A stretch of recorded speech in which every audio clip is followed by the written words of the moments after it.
उल्लासनगर में अगर आप सड़कों से गुजरते हैं तो तकलीफ अब आपकी किस्मत बन चुकी है। शहर की सड़कें अब रास्ते कम और गड्ढों का जाल ज्यादा बन गई है। कहीं ड्रेनेज लाइन का काम चल रहा है तो कहीं सीसीटीवी नेटवर्क डाला जा रहा है, कहीं पाइपलाइन डालने के नाम पर खुदाई हो रही है तो कहीं सीमेंट रोड के नाम पर तोड़फोड़ शुरू कर दी गई है। शहर की सड़कों को पहले ही अलग अलग कामों के नाम पर खोद खोद कर तबाह करने से भी अधिकारियों और ठेकेदार का पेट कहां भरा था। अब इन सभी कामों के बीच सबसे हैरान करने वाली बात सामने आई है कि उल्लासनगर कैंप 3 में मयूर होटल के सामने वाली मुख्य सड़क, जिसका ज्यादातर हिस्सा पहले से ही सीमेंट कंक्रीट का था, को बिना किसी टेंडर और रिटर्न आदेश के ही उधेड़ दिया गया है। और इस पूरे खेल में मनपा के अधिकारी भी ठेकेदार के साथ खड़े नजर आ रहे हैं। आप में से बहुतों ने मयूर होटल के सामने इस सड़क को मीम्स में देखा होगा, कुछ ने इस पर गाड़ी चलाते वक्त गड्ढों से जूझा होगा तो कुछ ने तो यहाँ गिरकर चोट भी खाई होगी। लेकिन अब जानिए इस सड़क को तबाह करने की असली सच्चाई। मैं कृष्णा लालवानी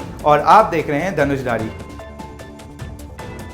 आपको जानकर हैरानी होगी कि मयूर होटल के सामने की इस सीमेंट कंक्रीट सड़क का बिना किसी टेंडर, बिना किसी फाइनेंशियल प्लानिंग और बिना किसी लिखित आदेश के, सिर्फ मौखिक आदेश यानी कि वर्बल ऑर्डर पर इस सड़क को तोड़ कर छोड़ दिया गया है। और अब इसे एक नया नाम दिया गया है, रीसरफेसिंग प्रोजेक्ट। रीसरफेसिंग यानी सड़क की ऊपरी परत की मरम्मत, लेकिन यहाँ तो पूरी सीमेंट कंक्रीट सड़क उखाड़ दी गई। ये सड़क जो फर्नीचर बाजार से सेंट्रल हॉस्पिटल जैसे महत्वपूर्ण जगहों को जोड़ती है, जहां से रोजाना दर्जनों एम्बुलेंस आती जाती है, स्कूल कॉलेज के हजारों विद्यार्थी आते जाते हैं, अब खतरनाक गड्ढों में तब्दील हो गई है, जिसके कारण स्कूल के बच्चे, मरीज, व्यापारी सब परेशान हैं। दरअसल ये सब कुछ ठेकेदार और अधिकारियों के बीच एक बड़े खेल का हिस्सा है। ठेकेदार ने इस सड़क को सिर्फ ओरल ऑर्डर पर इसलिए ही तोड़ दिया क्योंकि उसको पहले ही पता था कि बाद में यही सड़क बनाने का ठेका भी उसी को मिलेगा, और जब सड़क टूटी हुई होगी और लोग परेशान होंगे तभी तो इसको बनाने का टेंडर भी जल्दी निकाला जाएगा।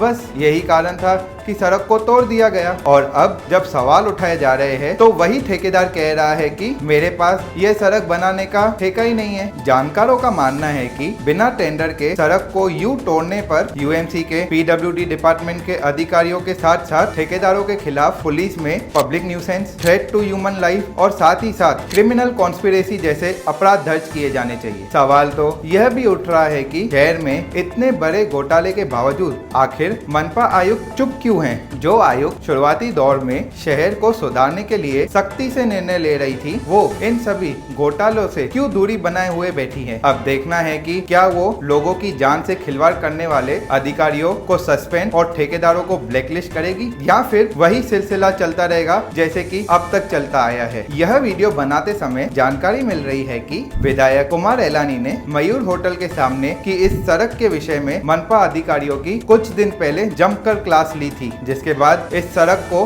बनाने का काम शुरू कर दिया गया है। पर इतने दिनों तक लोगों को ही परेशानी के पीछे जिम्मेदार लोगों के खिलाफ कार्रवाई की मांग अब भी जारी है। धन्यवाद।